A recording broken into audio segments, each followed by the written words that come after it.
Welcome to the Raising Smart Kids podcast. I'm your host, Yong, and each week we'll explore ways in which the arts can help you raise a smarter kid. I'll be sharing ways the arts can propel your child's learning and interviewing top artists, educators, and entrepreneurs. These guests will share why the arts are so very important to your child, along with actionable ideas you can easily implement into your already busy schedule. Make sure you subscribe to the podcast here on iTunes and share us with a friend. For extra tips on raising smart kids, head on over to artsmartparenting.com and click on the Live tab. Hello, and welcome back, Art Smart parents. I am thrilled to have you here for another episode of the Raising Smart Kids 2.0 podcast. Now, this is the last week of October, and it's so hard to believe that this whole year of 2016 is nearly over. Have you completed what you set out to complete this year?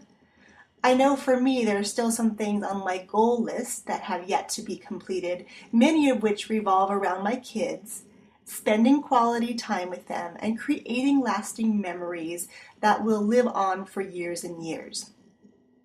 And Halloween is the perfect time of year to really scoop up your kids and enjoy some fun activities that you all can engage in.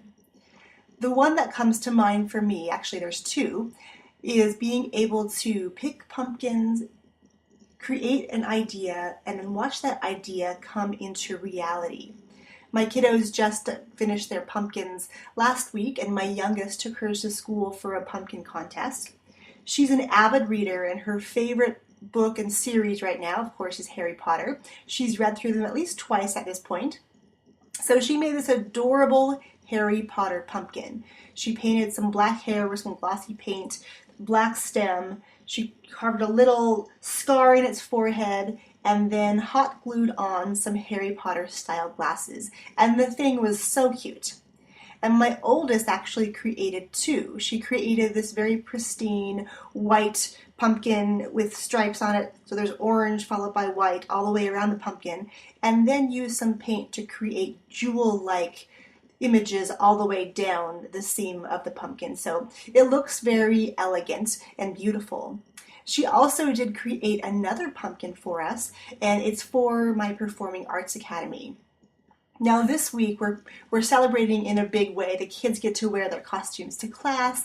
We're doing a costume contest, and for the first time ever, we're hosting our first pumpkin decorating contest. And the theme this year is based on our year-end show, which will happen in June of 2017. And the theme for this year is seasons. So she created 4 little vignettes, 4 little scenes on this pumpkin, and divided it into 4 sections. Each section had a tree painted with just the limbs painted on each of the 4 sections. And then to represent each of the 4 seasons, she painted the pumpkins in different kind of colors. So for the fall, I think there's orange, red, and yellow on those leaves. In the winter, it's white and light blue and dark blue. In the spring, I think there's some pink and white there. And in the summer, I think there's some greens there as well. So she's represented all 4 seasons and in a beautiful way. So my challenge for you this week, if you have not already gone out and picked pumpkins with your kiddo, whether it's at the local grocery store or maybe there's even a pumpkin patch in your hometown, is to go out there and let them pick pumpkins. And the funny thing with picking pumpkins is sometimes as parents, I know I have this personally, that my kids pick a pumpkin and it has a strange shape or there's some really odd thing about it. And it's not my personal preference, and sometimes I actually will jump in and give my opinions, and then the kids get a little bit offended about that. So I've learned that it's best just to step back, let them create their own vision, and really bring that to life. If they want a lumpy, bumpy pumpkin, that's awesome. If they want a tiny, miniature-sized pumpkin, that's okay too. Again, it's not my preference, but around Halloween time, being able to let your kids be creative, to problem solve, to make a plan, to make a plan from start to finish where they actually design their entire pumpkin based on what colors they want, what things they're into these days, and really let them go from start to finish and bring that vision to life, because there is nothing greater than seeing that look of satisfaction and smile on your kiddos' faces when they've accomplished something they've set out to accomplish. So that's my goal for you this week, parents. Allow your children to be creative, allow them to pick something of their choosing and complete the project from beginning to end. The next part of this challenge is for you. And this is for you to create your own pumpkin. I know as parents, sometimes we either throw up our hands and we don't really want to engage in these activities that could be misconstrued as being childlike or, something for the kids to do. But really, again, as adults, we all need creative outlets, and why not use the arts to make that happen, right?